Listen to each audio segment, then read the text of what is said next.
Tugas-tugas atau sanksi yang menguras fisik tadi sesungguhnya sudah menjadi tren di era 1980-an hingga 1990-an.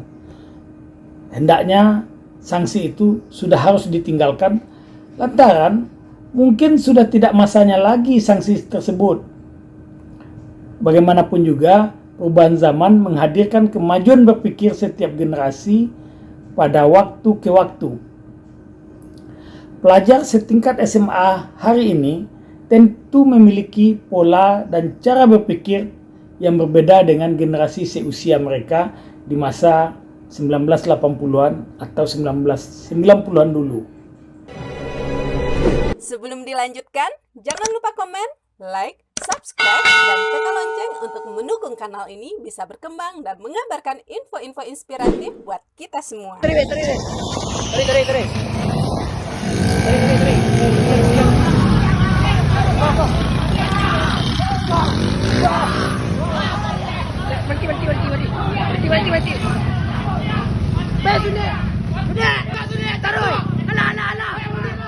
Assalamualaikum warahmatullahi wabarakatuh. Bersama Firdaus Abi.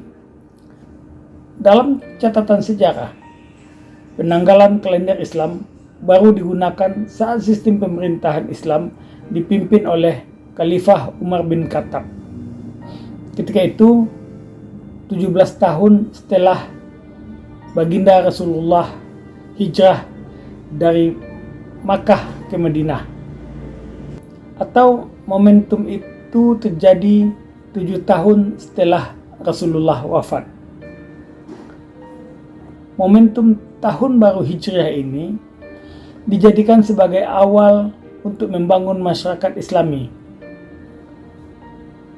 Pada tahun 2022 Masehi, momentum peringatan Tahun Baru Islam bertepatan pada Sabtu 30 Juli.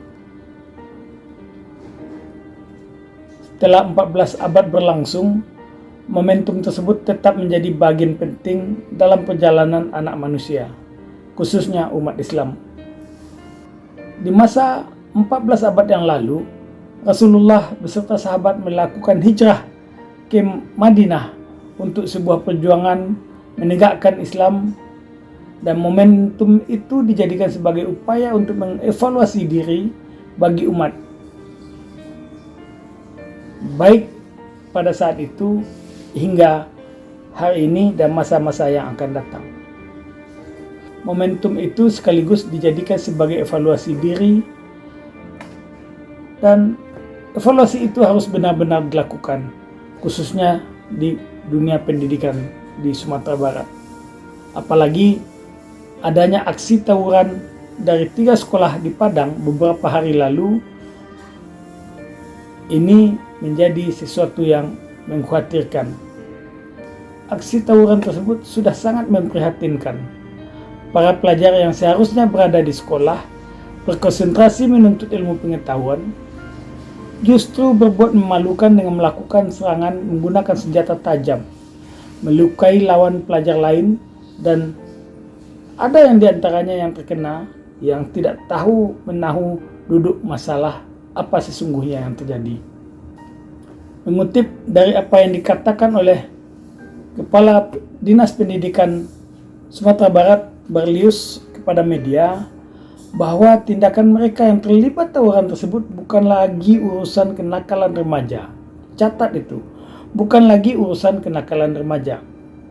Hal ini disebabkan karena mereka sudah membawa celurit, senjata tajam, dan melukai orang lain. Nah, ini tentu membahayakan. Ranahnya, kata Barlius, sudah masuk ke ranah hukum.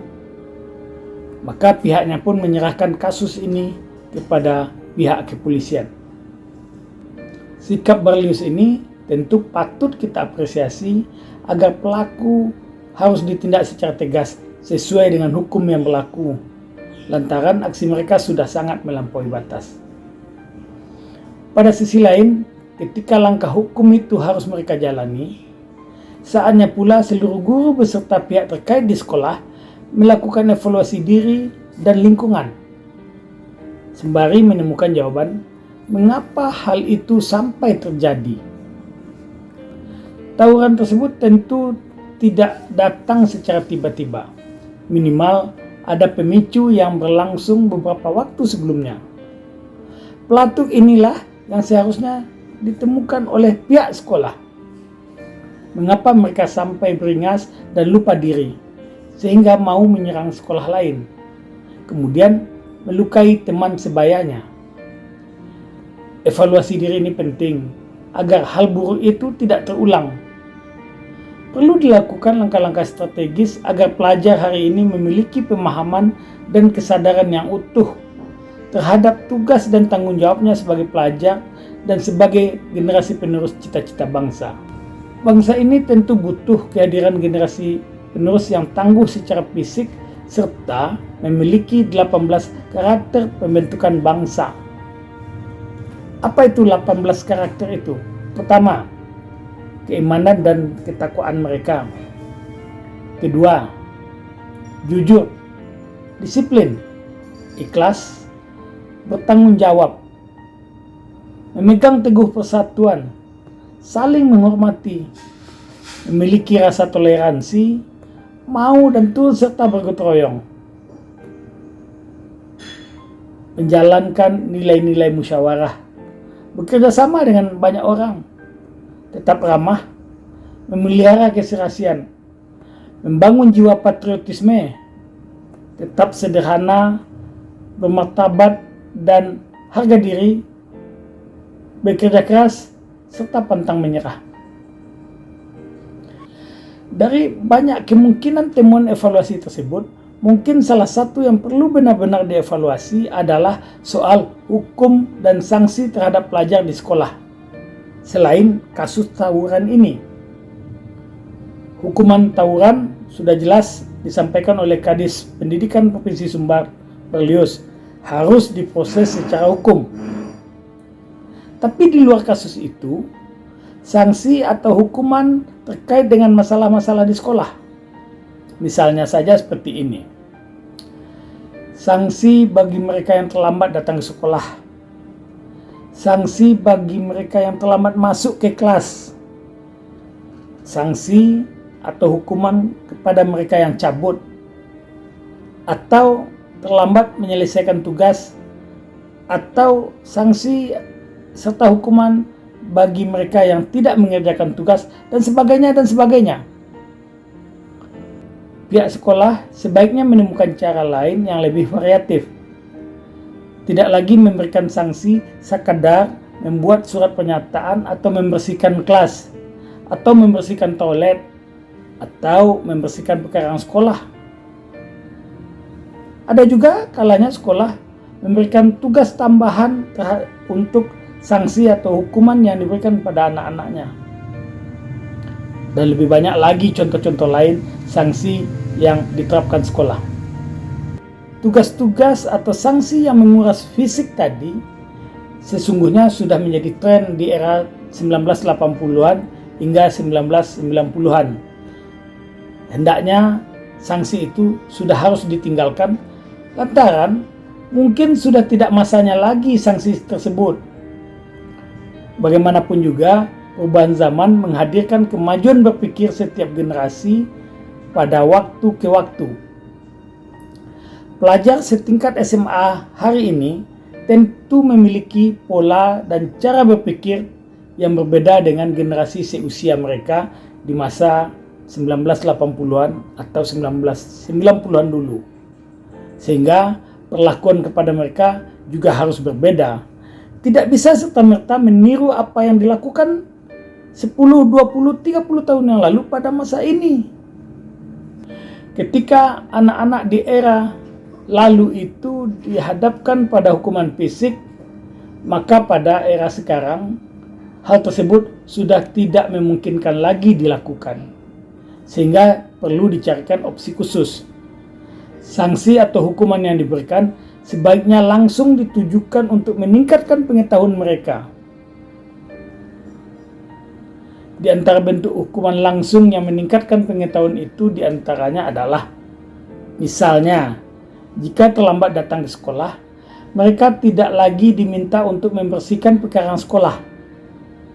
Selama ini, jika ada siswa yang terlambat lebih dari 10 menit, lalu disuruh membersihkan pekarangan sekolah selama 15 menit. Maka, jika itu terjadi, ketika dia sampai ke dalam kelas, maka dia sudah terlambat lebih dari 30 menit. Dan tubuh mereka juga sudah berkeringat, sehingga mereka tidak nyaman lagi menerima pelajaran. Nah, terhadap hal ini, mungkin mengapa kita tidak mencoba cara yang lain? Mengapa kita tidak mencoba cara-cara yang berbeda?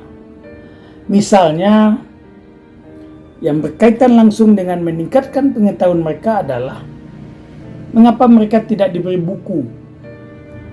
Buku disediakan di meja piket, kemudian siswa tersebut diberi waktu 1 atau 2 hari untuk membaca buku tersebut, kemudian mempresentasikan isinya atau meresume isinya dan segala macam. Atau bisa saja hukuman lain yang bisa membuat mereka sibuk tapi mereka menikmati. Atau hukuman lain yang diberikan adalah hukuman yang membuat mereka sibuk tapi asik gitu. Nah, bisa saja berkaitan dengan bidang studi yang disukainya atau hobi mereka yang bisa disinkronkan dengan pendidikan itu sendiri.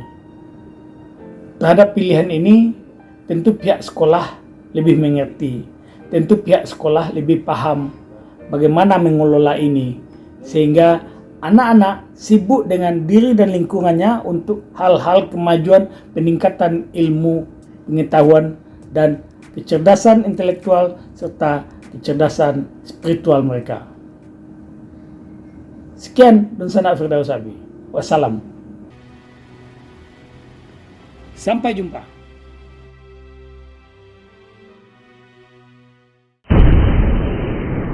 Sampai di sini dulu jumpa kita kali ini, dan tetap dukung channel ini sehingga kami bisa memberikan informasi-informasi yang inspiratif untuk kita semua.